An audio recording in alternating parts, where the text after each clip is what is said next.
العالمين والصلاة والسلام على سيد المرسلين نبينا محمد وعلى آله وصحبه أجمعين. اللهم صل على محمد وعلى آل محمد كما صليت على إبراهيم وعلى آل إبراهيم إنك حميد مجيد. اللهم بارك على محمد وعلى آل محمد كما باركت على إبراهيم وعلى آل إبراهيم إنك حميد مجيد. اللهم علمنا بما ينفعنا وانفعنا بما علمتنا إنك على كل شيء قدير. قال المصنف رحمه الله تبارك وتعالى عن أبي رقية تميم بن الأوس الداري رضي الله عنه أن النبي صلى الله عليه وسلم قال الدين نصيحة. قلنا لمن يا رسول الله صلى الله عليه وسلم؟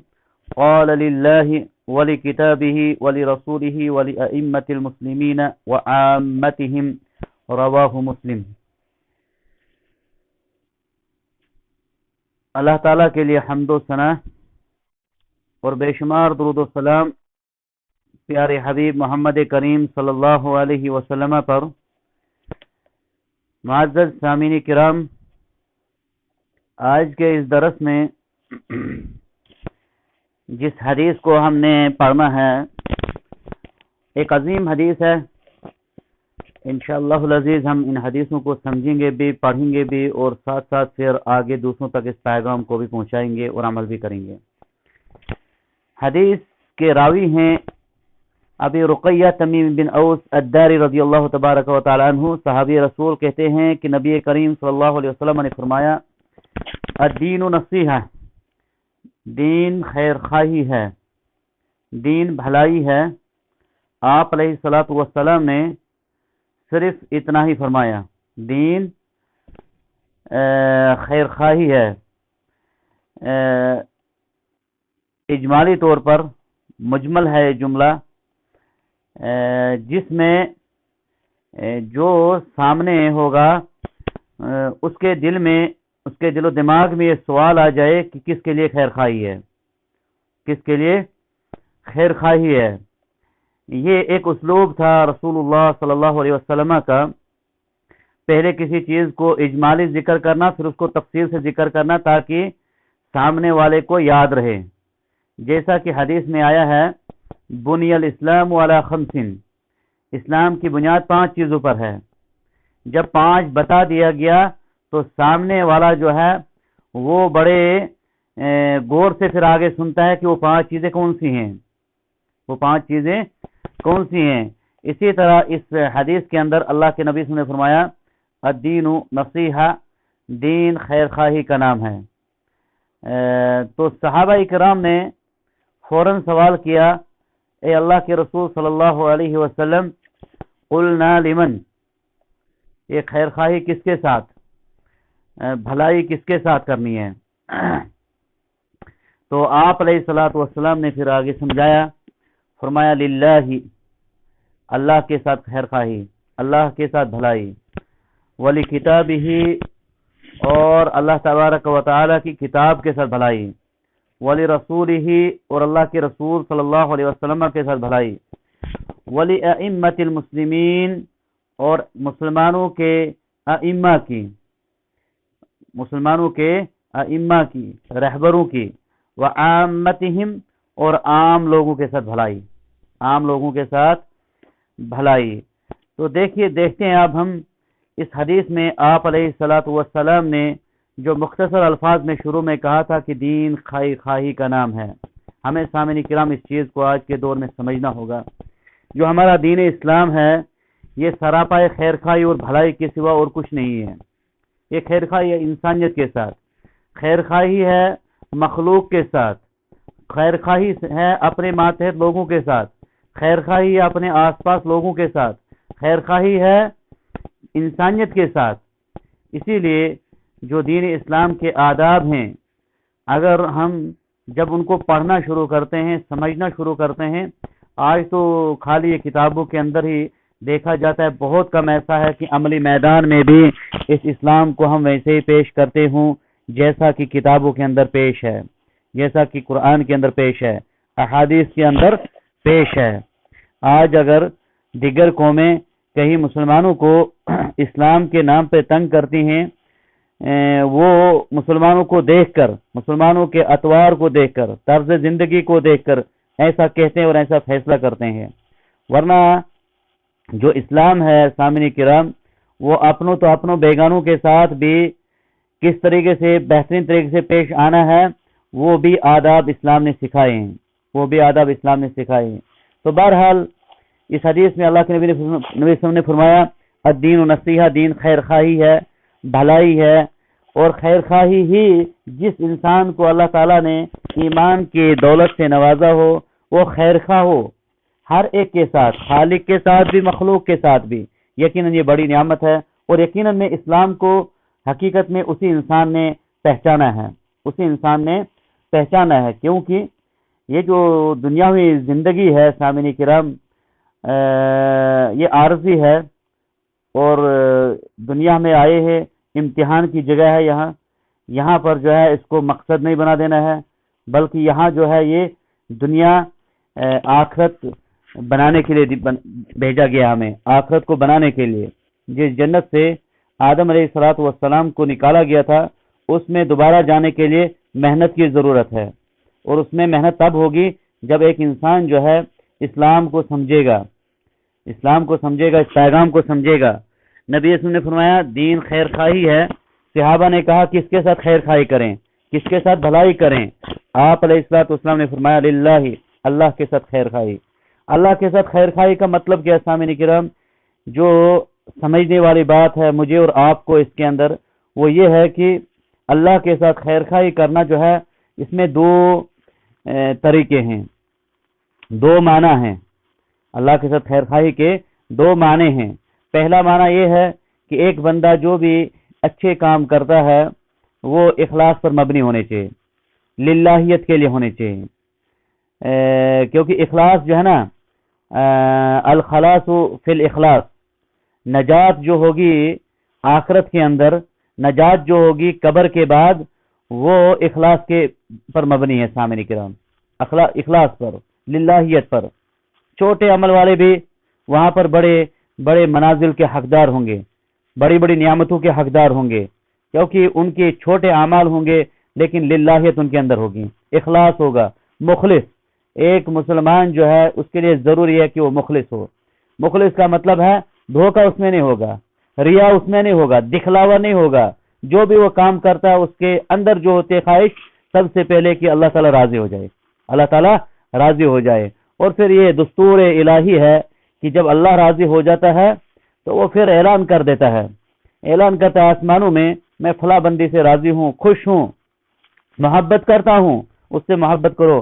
آسمانوں سے زمین کے اندر بھی اس بندے کے حوالے سے محبت دلوں کے اندر پیدا کر دی جاتی ہے. یہ تب ممکن ہے جب بندہ مخلص ہو، اس کے اندر اخلاص ہو. تو اسی کی کمی بہت زیادہ پائی جاتی ہے اب دور جدید کے اندر، ہمارے زمانے کے اندر. اخلاص کی کمی کی بنیاد کی وجہ سے اس وقت ایسے حالات جو ہے بنتے جا رہے ہیں دنیا کے اندر. تو بہرحال اخلاص ایک امر یہ ہے کہ اللہ کے ساتھ خیر خواہی کیسے ہوگی؟ جو بھی کام ہم کریں اس کی رضا کے لیے کریں، کہ اللہ نے ہی ہمیں دیا ہے، جو زندگی دی ہے، جو بھی نعمت دی ہے، یہ اللہ کے لیے، لہذا اللہ کے لیے ہم کوئی کام کریں، پہلی بات. اور دوسری بات جو اس کے اندر مضمر ہے اللہ کے ساتھ خیر خواہی، وہ یہ ہے کہ اللہ تعالیٰ کے ذات کے بارے میں گواہی دینا کہ وہ پوری دنیا کا پیدا کرنے والا ہے، خالق و مالک ہے، اور عبادات کا مستحق بھی وہی ذات ہے، عبادات کا مستحق بھی وہی ذات ہے. اور اسماء و صفات جو رب العالمین کے ہیں وہ اس کے لیے خالص کرنا، اسماء و صفات جو اللہ رب العالمین کے لیے ہے اس کے لیے خالص کرنا، نہ ہی اللہ کے اسماء میں کسی کو شریک ٹھہرانا، نہ اس کے ناموں میں کسی کو شریک ٹھہرانا، اور نہ صفات میں شریک ٹھہرانا. دنیا چلانے والے ذات اللہ ہے. دنیا میں جو کچھ ہو رہا ہے اللہ کی مرضی سے ہو رہا ہے، کوئی کچھ نہیں کر سکتا جب تک اللہ تعالیٰ کی مرضی شامل حال نہیں ہوگی. وما تشاءون الا ان یشاء اللہ رب العالمین. جو تم چاہتے ہو ضروری نہیں کہ وہ ہوتا وہی ہے جو منظور خدا ہوتا ہے. تو بہرحال اللہ تعالیٰ کی ساتھ خیر خواہی یہ ہے کہ بندہ اس پر ایمان لائے، بندہ اس پر ایمان لائے اور جو بھی عمل کرے وہ اللہ کے لیے خالص ہونے چاہیے، اللہ کے لیے خالص ہونے چاہیے۔ اور یہ اس سے پہلے بھی ہمارے ان دروس کے اندر گزر چکا ہے، جب ارکان اسلام پر درس ہوا تھا، حدیث جبریل پر درس ہوا تھا، اس میں بھی ان چیزوں کا ہم نے ذکر کیا تھا کہ اللہ کے ساتھ جو ہے اس کے حوالے سے ایک مسلمان کو کس قسم کا ایمان ہونا چاہیے، اس کی ذات کو وحدانیت اکیلا مانے، اسی طرح اللہ تعالیٰ کے ساتھ کسی کو جو ہے شریک نہ ٹھہرائے عبادات کے اندر، کسی کو نفع و نقصان کا مالک نہ سمجھے۔ یہ تمام تر چیزیں جو ہیں اللہ تعالیٰ کے ساتھ بھلائی کا معنی ہے، خیر خواہی کا معنی ہے، وگرنہ اللہ تعالیٰ جو ہے نا وہ اللہ صمد، وہ بے نیاز ہے، اس کو ہماری ضرورت نہیں ہے، بلکہ ہم جو عبادت کر رہے ہیں یہ ہم اپنے لیے کر رہے ہیں، اور اللہ کو پسند ہے، یہ اللہ کو یہ پسند ہے کہ اس کا بندہ اس کے ساتھ کسی کو شریک نہ ٹھہرائے، اس کا بندہ وہ کام کرے جو اچھے کام ہو، اس کے لیے دنیا اور آخرت میں بھلائی کا سبب بنے۔ تو یہ ہے اللہ تعالیٰ کے ساتھ خیر خواہی۔ اس کے بعد فرمایا رسول اللہ صلی اللہ علیہ وسلم نے ولی کتابہ، اور اللہ کی کتاب کے ساتھ خیر خواہی، اللہ کی کتاب کے ساتھ خیر خواہی۔ سامعین کرام، اللہ کی کتاب سے مراد یہاں پر قرآن کریم ہے، قرآن کریم کے ساتھ خیر خواہی اور بھلائی۔ ابھی جو ہم جس دور میں گزر رہے ہیں، جہاں جن علاقوں سے میرا اور آپ کا تعلق ہے، جموں کشمیر کے اندر، اگر ہم یہاں پر غور کریں اللہ کی کتاب کے ساتھ امت مسلمہ کی خیر خواہی کیسی ہے، بھلائی کیسی ہے، اللہ تعالیٰ کی کتاب کے ساتھ بھلائی، دین اسی کا نام ہے۔ اللہ کے نے فرمایا دین خیر خواہی ہے۔ صحابہ نے کہا کس کے ساتھ خیر خواہی کرے؟ کہا اللہ کے ساتھ۔ اللہ کے ساتھ خیر خواہی یہ ہے اس کو اکیلا مانا جائے، اس کے ساتھ کسی کو شریک نہیں ٹھہرایا جائے، اعمال اس کے لیے خالص کیے جائے، اور پھر اللہ کی کتاب کے ساتھ خیر خواہی۔ دین یہ ہے کہ اللہ کی کتاب سے خیر خواہی اور بھلائی سے پیش آئے۔ خیر خواہی کیا ہے؟ اس قرآن کریم کو اندر جو بھی آیا ہے اس کی بندہ تصدیق کرے۔ اس قرآن کریم کے اندر جو کچھ آیا ہے، جن چیزوں سے منع کیا گیا اس سے رکے انسان، جن چیزوں کا حکم ہے وہ کرے انسان۔ اور اس قرآن کریم کے حقوق میں سے ہے، اس کے ساتھ بھلائی میں سے ہے کہ انسان اس کو سیکھے، اس کو سیکھے۔ صحابہ کرام کی ایک بڑی تعداد ایسی بھی تھی سامعین کرام جن کی عمریں جو تھی بہت زیادہ تھی، 40 45 50۔ اس عمر میں کئی صحابہ نے ایمان لایا، اور پھر انہوں نے قرآن کے اس علوم سے بہراور ہو کر دوسروں تک اس قرآن کو پہنچایا۔ اگر ہمارے معاشرے میں دیکھا جائے تو اکثر لوگ یہ ہوتے ہیں کہ اب ہم نہیں جی سیکھ سکتے ہیں، ہماری عمر چلے گئی ہے۔ یہ کم ہمتی ہے، یہ ہماری غلط فہمی ہے۔ وَلَقَدْ يَسَّرْنَا الْقُرْآنَ لِلذِّكْرِ فَهَلْ مِن مُدَّكِرٍ، قرآن کریم کو اللہ رب العالمین نے فرمایا ہم نے اس کو آسان بنایا ہے، اور بے شمار جگہ پر قرآن کریم میں اللہ رب العالمین نے مثالیں دے دے کر اپنے احکام کو سمجھایا ہے۔ اگر انسان ترجمہ بہترین طریقے سے پڑھنا شروع کر دے کسی استاد کے پاس، کسی بھی عمر میں انسان جو ہے اس قرآن کے اکثر علوم کو سیکھ سکتا ہے، جان سکتا ہے، سیکھ سکتا ہے، اس کے احکام کو سیکھ سکتا ہے۔ تو بہرحال اس کے ساتھ خیر خواہی یہ ہے کہ اس کو پڑھا جائے، اس کو سمجھا جائے اور اس کو وقت دیا جائے۔ لیکن اگر ہم دیکھیں اپنے آس پاس، سب سے زیادہ مظلوم کتاب ہمارے پاس اگر کوئی ہوگی وہ قرآن کریم ہے، قرآن کریم ہے۔ اس کے حوالے سے بہت کم ہم فکر مند نظر آ رہے ہیں قرآن کریم کے حوالے سے۔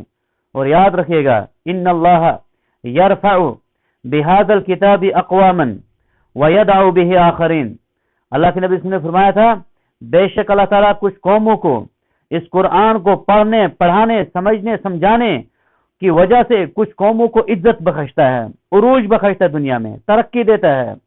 وَيَدَعُ بِهِ آخَرِينَ، اور کچھ قوموں کو اس قرآن کے ذریعے سے ذلیل کرتا ہے۔ وہ کون ہے؟ جنہوں نے اس کے حقوق کو پامال کیا ہوگا، اس کے قرآن کے حقوق کو سمجھا نہیں ہوگا، اس کے تعلیمات کو اس کو وقت نہیں دیا ہوگا۔ اور ابھی تو اسی کے لیے وقت نہیں ہے، زندگی کے ہر کام کے لیے، ہر چیز کے لیے وقت میسر ہے، لیکن قرآن کو سیکھنے، سکھانے، اور اس کی بڑی مثال ملے گی اپنی آس پاس کی ہماری مساجد۔ ابھی بھی ہمارے اندر یہ چیز بیداری نہیں ہو رہی ہے کہ ہمارے آس پاس کی جو مساجد ہیں ان کو ہم نے خالی 5 وقت نماز کے لیے رکھا ہے، 5 وقت نماز کے لیے رکھا ہے، حالانکہ مسجد کے جو اغراض اور مقاصد ہیں شریعت اسلامیہ کے اندر وہ بہت وسیع ہیں۔ یہاں پر نسلوں کی تربیت ہوتی ہے، نسلیں تیار کی جاتی ہیں، یہاں پر قومیں تیار کی جاتے ہیں۔ یہ علم و دانشگاہ، علمی دانشگاہ کی ایک بنیادی مرکز ہے دین اسلام کے اندر۔ ہمارے ان مساجد کے اندر درس قرآن کے حوالے سے کہیں پر اس قسم کی حرکات نظر نہیں آتی ہیں۔ کیوں نہ ہوگا ہمارا اسلام اجنبیت کا شکار؟ کیوں نہ ہوگا ہمارا اسلامی طرز زندگی کیوں نہیں اجنبی بن جائیں گی؟ ہمارے علاقوں کے اندر دیکھیں پردے میں کتنے لوگ نظر آئیں گے؟ بہت کم تعداد مسلمانوں کی بہت زیادہ۔ وجہ کیا ہے؟ قرآن سے دوری۔ اور پھر یاد رکھیں قرآن کریم کے اندر رب العالمین نے ایک وہ بھی فرمان نازل کیا ہے، وقال الرسول یا رب ان قوم اتخذوا هذا القرآن مہجورا۔ قیامت کے دن ایک وقت ایسا بھی آئے گا، ایک گھڑی ایسی بھی آئے گی جہاں ایک طرف رسول اللہ صلی اللہ علیہ وسلم اپنی امت کے لیے سفارش کریں گے، تو وہیں دوسری طرف اپنے قوم کے، اپنی اس امت کے کچھ مجرموں کے لیے اللہ کے دربار میں شکوہ شکایت کریں گے، کہیں گے اللہ یہ ہے میری قوم کے وہ لوگ جنہوں نے قرآن کو پس پشت ڈال دیا تھا۔ آج سب سے زیادہ کم پڑھی جانے والی کتاب، اپنے میں یہاں بات کروں گا جہاں ہم رہتے ہیں ان علاقوں میں، وہ قرآن کریم ہے۔ سب سے زیادہ کم پڑھی جانے والی کتاب، سب سے کم اس کو توجہ دی جاتی ہے۔ اگر چھٹیاں بچوں کی سکولوں میں اس وقت ہو چکی ہیں، سردیوں میں ان کی تعلیم کے حوالے سے ہر جگہ لوگ فکر مند نظر آتے ہیں، اچھے اساتذہ کا انتخاب کرتے ہیں، لیکن قرآن سے کتنے سال کی دوری، کب سے دوری، بس یہاں پر یہ چیز سمجھ آتی ہے کہ کہیں وہ مرض ہمارے دلوں میں تو نہیں آ گیا ہے جو اللہ کے نبی نے فرمایا تھا، حب الدنیا وکراہیت الموت۔ دنیا ان کے دلوں میں جگہ کر لے گی، ایک وقت آئے گا مسلمانوں کو کاٹا جائے گا، مسلمانوں کی کوئی اوقات ہوگی ہی نہیں، ان کا کوئی مقام ہوگا، ان کو کوئی سمجھتا ہی نہیں ہوگا۔ صحابہ نے کہا یہ کیسا زمانہ ہوگا؟ کیا ہم تعداد میں کم ہوں گے؟ اللہ کی نبی فرماتے نہیں، تمہاری تعداد بہت زیادہ ہوگی، لیکن حالت کیا ہوگی؟ حالت کیا ہوگی؟ دنیا بس یہی غرض رہ چکی ہوگی۔ اسی لیے ایک حدیث کے اندر اس کی سخت مذمت کی گئی ہے، تعیس عبد الدینار و تعیس عبد الدرہم، ہلاک ہوا وہ بندہ جس کی مقصد جو ہے وہ دنیا، پیسہ، یہ تمام تر چیزیں ہو جاتی ہیں، کسی کو معلوم نہیں کب تلک یہ زندگی کہاں تک ساتھ دے گی۔ لہذا اللہ کی کتاب کے ساتھ خیر خواہی، اس کے احکامات کو پامال نہ کیا جائے، اس کے احکامات کی توہین نہ کی جائے۔ اگر قرآن کہتا ہے اذا نودی للصلاۃ من یوم الجمعۃ فاسعوا الی ذکر اللہ، جمعہ کے دن جب آپ کو اذان ہوتی ہے دوڑو، چلو مسجد کی طرف، تو اس اذان کے، اس قرآن کے اس حکم کے بعد پھر اذان ہو جاتی ہے، اس کے بعد بھی کس طریقے سے اس قرآن کی ان آیات کو جو ہے ٹھکرایا جاتا ہے عملی طور پر۔ قرآن میں کہا گیا عورتوں کو پردہ کرنا، عملی طور پر دیکھیں ہمارے اس میدان میں مسلمان معاشرے کے اندر عملی طور پر دھوکے سے منع کیا گیا ہے، عملی طور پر دیکھیں دھوکہ کتنا ہے، جھوٹ سے روکا گیا ہے، عملی طور پر دیکھیں جھوٹ سے کتنا روکا جا رہا ہے۔ تو اس کی تعلیمات پر عمل کرنا یہ قرآن کے ساتھ خیر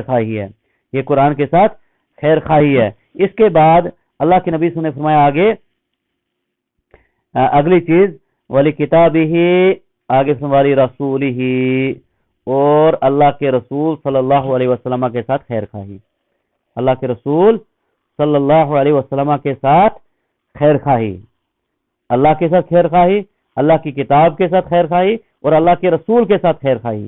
رسول کے ساتھ خیر خواہی کیا ہے؟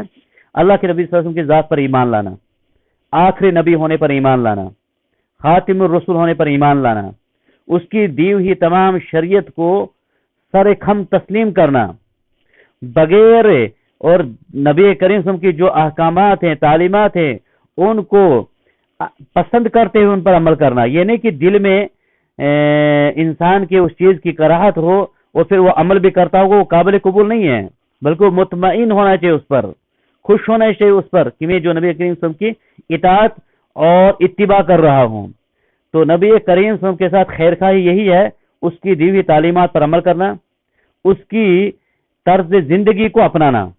جیسا کہ ابھی دیکھو یہ نیا سال کہتے ہیں شروع ہو رہا ہے، نئے سال کی مبارکبادیں دی جا رہی ہیں، تو کس طریقے سے ہم اس وقت جو ہے روکیں گے، لیکن اکثریت کو ہم دیکھیں گے جو کلمہ پڑھتے ہیں، مسلمان ہیں، اکثریت کو دیکھیں گے